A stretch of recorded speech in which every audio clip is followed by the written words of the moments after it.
So today we're going to be using the bow drill method to start a friction fire. Now, I should add a caveat, which is I'm using a kit, which makes it a lot easier than having to find material, especially because everything I've found so far has been pretty damp. Just to be safe, we do have some birch bark, which is great tinder, but I've also got some pre-made, really fluffy jute tinder, and we've got the bow right here. And what I'm doing right now is I'm carving one side of the spindle so that it's pointier. You want one side of the spindle to be really pointy so there's as little contact and friction as possible, and you want the other side to be flatter so that there's more friction. And in addition to this, I've also got some beeswax. The beeswax essentially lubricates one side so that it creates less friction, which allows the spindle to spin smoother and allows you to focus on creating friction where you're actually going to have your fire.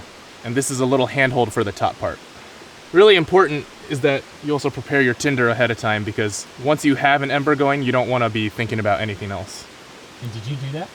No, this was actually pre-made by somebody else, but it's basically just jute and you just spread it apart. And so you want the string on your bow to be tight enough that when you wrap this spindle into it, it kind of clicks. And then you kind of want your line from your foot to your wrist, and have your wrist securing your knee and have the line go to your shoulder. And you want to make sure your wrist is pretty still while you're doing this. So, all right, here we go.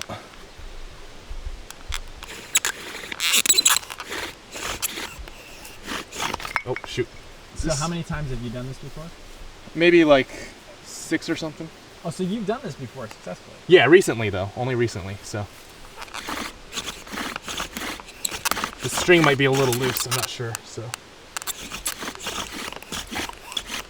Yeah, hold on. I'm gonna just tighten it really quick.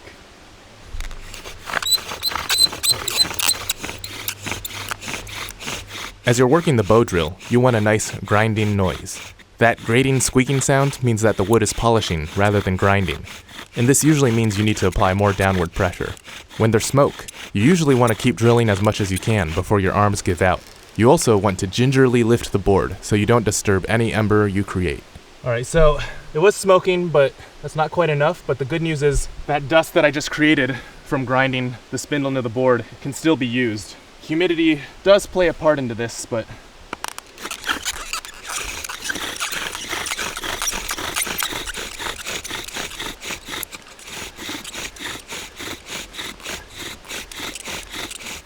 since the dust you've already made has been heated up part of the way, it's easier to ignite it on the second go. But with high humidity, what should create an ember in ideal conditions just ends up creating smoke. All right, do we have it? It's a little hard to tell. Can I get a light, actually? Because I need to be able to see the smoke, but yeah, I don't think we have it. So, we're just adjusting this tip so it's flatter, so there's more surface area to create friction.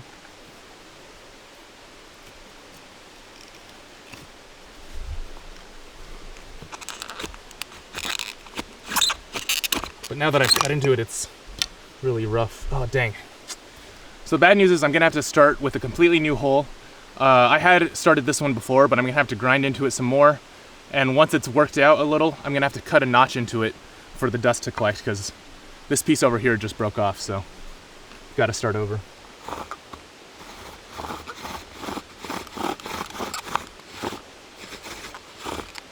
With the new divot, you use the same process to work it out just a little bit, but you don't want to overdo it.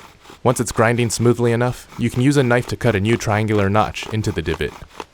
It takes some patience and some carving know-how, but eventually, you can get back to it.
It's important to be light and ginger when removing and replacing your board, so that you don't knock over your pile of dust, which can be challenging when you're a little worn out from working the drill over and over.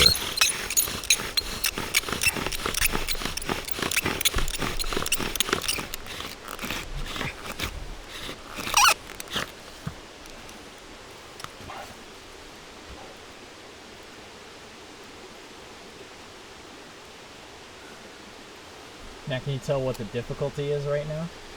I think it's the humidity. When it's drier, it takes less to ignite the stuff.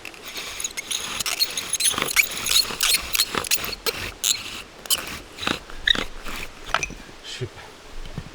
Hopefully the spindle won't grind into dust before we get this going. I've also been told that it's important to maintain humility and intentionality while working the bow drill. Believe what you want, but those are pretty good principles to live by regardless. Maybe the first few tries at the drill were just to humble me a little bit.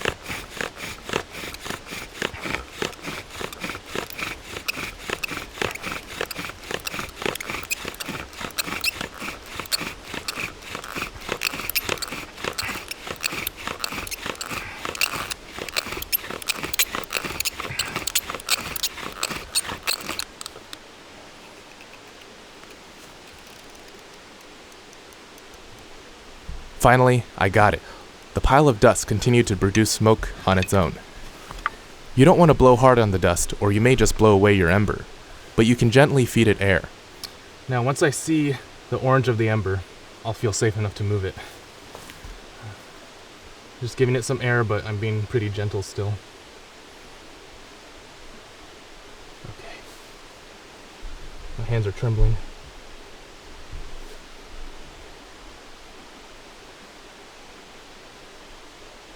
Transferring it to the bundle is a process that requires gentleness as well, but one that still commands confidence in your abilities. I see orange now. Once the ember is inside of your tinder, you can wrap it up fairly snugly as you feed it oxygen.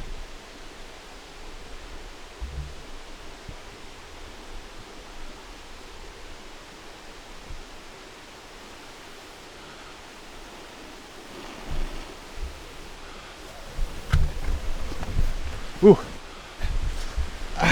Whew. All right. And of course, all of the preparation of your kindling is critical.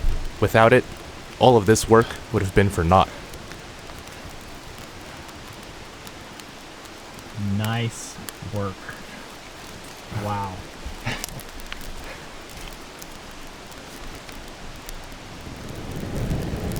That was ballin', dude.